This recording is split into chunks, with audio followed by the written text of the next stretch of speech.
تم دعا کرتے ہو اور کرتے رہتے ہو، گھنٹوں بیٹھ کر اللہ سے دعائیں کرتے ہو، باتیں کرتے ہو، سجدوں میں روتے ہو، اللہ سے کہتے ہو تمہیں وہ عطا کر دے جو تم چاہتے ہو، اپنے لیے خیر مانگتے ہو، مگر کبھی کبھی تمہیں تمہاری دعائیں قبول ہوتی نظر نہیں آتی۔ مگر ان لمحوں میں مایوس مت ہوا کرو، کیونکہ کچھ دعائیں وہ اپنے پاس سنبھال کر رکھتا ہے، اور یہ تو ایسے لمحے ہوتے ہیں کہ جب تمہیں اس پر یقین کرنے کی ضرورت ہوتی ہے، اس پر اعتماد ظاہر کرنے کا وقت ہوتا ہے، نہ کہ مایوسی ظاہر کرنے کا۔ وہ چاہے تو سیکنڈز میں کن فرما دے اور چاہے تو صدیاں لگا دے۔ اگر وہ تمہیں دینے میں تاخیر کر رہا ہے تو اس میں بھی اس کی مصلحت ہوگی۔ ہو سکتا ہے اس کو تمہارا مانگا یقین رکھنا، صبر کرنا پسند آ گیا ہو، تمہارا اس سے باتیں کرنا اس کو پسند ہو۔ انسان ایسا ہے کہ جب اس کو اس کی من پسند چیز مل جاتی ہے تو وہ دینے والے کو بھول جاتا ہے، اور اللہ نہیں چاہتا کہ تم اس کو بھول جاؤ، اس لیے تم سے رابطہ بحال رکھنے کے لیے تاخیر کرتا ہے۔ اللہ پاک تمہاری زبان کو مانگنے کی ہمت تب دیتا ہے جب وہ تمہاری دعاؤں پہ راضی ہونا چاہتا ہے۔ تمہارے دل میں بار بار ایک ہی چیز کا خیال آنا اس کی جانب سے اشارہ ہے کہ تم اسے مناؤ۔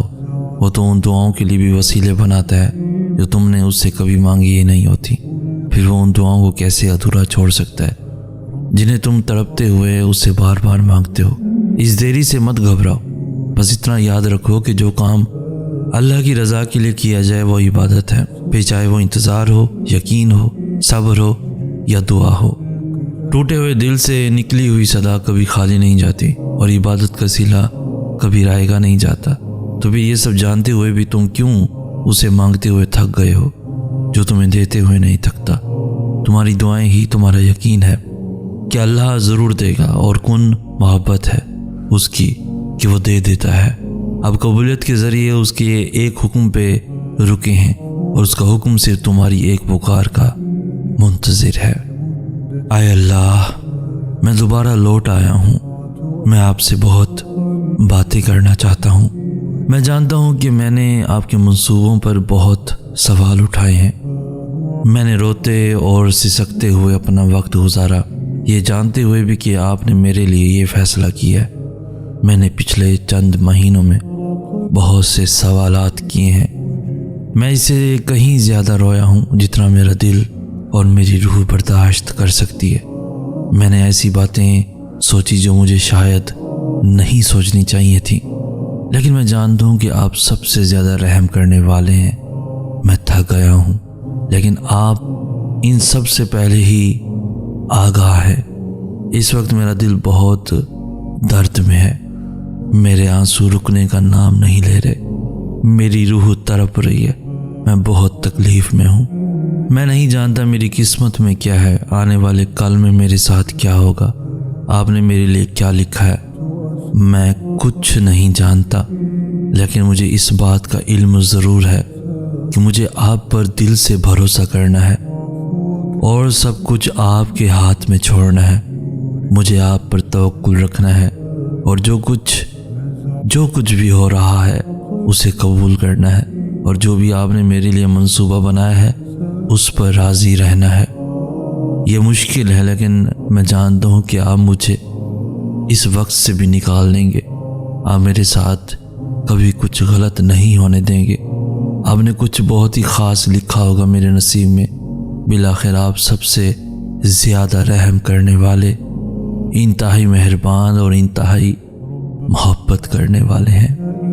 اے اللہ، میری زندگی میں آسانیاں پیدا کر، میرے بے چین دل میں کچھ سکون بھر دے، مجھے ہدایت دے، سیدھی راہ دکھا دے اور مجھے ہمت دے۔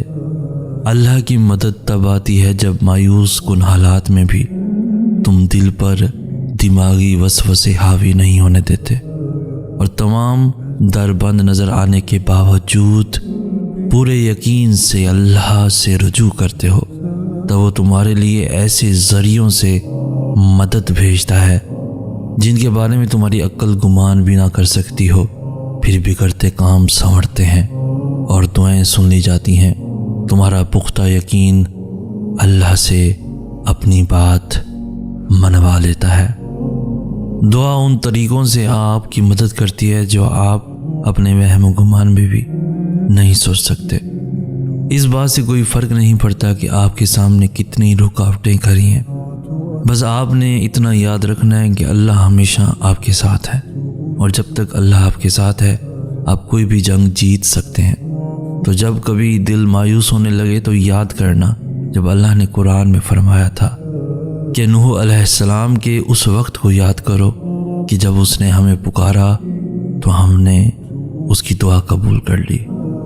وہ تم سے گزار کر ہی خود تک لاتا ہے، اور جب تم اس تک پہنچ جاتے ہو تو وہ تمہارے لیے انہی دعاؤں کو وسیلہ بنا دیتا ہے جن کی قبولیت کا تمہیں گمان بھی نہیں ہوتا۔ وہ جسے چن لیتا ہے اسے پاک کر دیتا ہے۔ کس چیز سے پاک؟ کبھی سوچا ہے؟ وہ پاک کر دیتا ہے اپنے سوا ہر اس شے سے جو تمہارے اور اس کے درمیان حائل ہو۔ وہ یوں تمہاری دعاؤں کو ہر اس رکاوٹ سے پاک کر دیتا ہے جو کن کا راستہ روکے کھڑی ہوتی ہے، اور پھر وہ ہوتا ہے جو نہ کسی نے سنا ہوگا اور نہ کسی نے دیکھا ہوگا۔ اگر اللہ آپ کو انتظار کروا رہا ہے تو اس کا یہ مطلب نہیں کہ وہ آپ کو سزا دے رہا ہے، بلکہ وہ آپ سے کچھ دیر تک رابطے میں رہنا چاہتا ہے۔ وہ چاہتا ہے کہ آپ مزید دعائیں کریں، وہ چاہتا ہے کہ آپ اس سے باتیں کریں، وہ آپ کی آواز بار بار سننا چاہتا ہے۔ اس لیے وہ آپ کو وہ چیز نہیں دے رہا ہے، اور اسی وجہ سے ہی وہ اس چیز کا خیال آپ کے دل و دماغ سے نہیں نکال رہا ہے۔ تم خود اس کے اشارے کا انتظار کر رہے ہو، پھر جب وہ تمہیں واضح اشارے دے رہا ہے تو تم اس کی بات کیوں نہیں سنتے؟ وہ آپ سے چھین بھی نہیں رہا اور آپ کے قریب بھی نہیں آنے دے رہا، تو اس کا مطلب ہے کہ وہ آپ کی دعا کا انتظار کر رہا ہے تاکہ وہ آپ کی دعاؤں کا جواب اپنے کن سے دے۔ تو آپ کیوں اداس ہیں؟ تو مایوس کیوں ہو؟ بس اپنے آپ کو کچھ وقت دیں، اور اس وقت تک دعا کرنا بند نہ کریں جب تک وہ کن نہ کہہ دے۔ اس رب کے حوالے سب معاملات کر دینے کا مطلب پتہ ہے کیا ہوتا ہے؟ اس کا مطلب ہوتا ہے کہ مکمل یقین کے ساتھ صبر کرنا، اس بات کا اطمینان کر لینا کہ اب جو بھی ہوگا وہی بہترین ہوگا، کیونکہ وہ رب آپ سے بے حد محبت کرتا ہے۔ وہ کچھ بھی ایسا نہیں ہونے دے گا جو آپ کو نقصان پہنچائے، اور اس کی قدرت اتنی وسیع ہے کہ وہ آپ کی سب دعاؤں کو قبول کر لے گا۔ تو جب معاملات اس کے سپرد کر دو تو خود کو ہر پریشانی سے آزاد بھی کر دیا کرو، کیونکہ وہ بہترین کارساز ہے، وہ تمہیں تنہا نہیں چھوڑے گا۔ یاد رکھو دوستو، اللہ کو منانا تو آسان ہے، لیکن اللہ کی ماننا مشکل کام ہے۔ اسی لیے اللہ کبھی کبھار ہمیں زندگی کے اس موڑ پر لا کھڑا کرتا ہے جہاں ہمارے پاس کوئی بھی آپشن نہیں بچتا، پھر ہمیں اللہ کی ماننی پڑتی ہے، اور یہی ہمارے ایمان کا امتحان ہوتا ہے کہ جس چیز کا ہم اللہ سے دعویٰ کرتے ہیں کیا واقعی ہم اس پر پورا بھی اتر سکتے ہیں۔ اپنی رضا کے لیے تو سبھی یقین رکھتے ہیں اللہ پر، لیکن اللہ کی رضا کے لیے صبر صرف ایمان والے کرتے ہیں، پختہ ایمان والے۔ اور یاد رکھیں کہ جو اللہ کی بات نہیں ٹالتے اللہ بھی پھر ان کی بات نہیں ٹالتا۔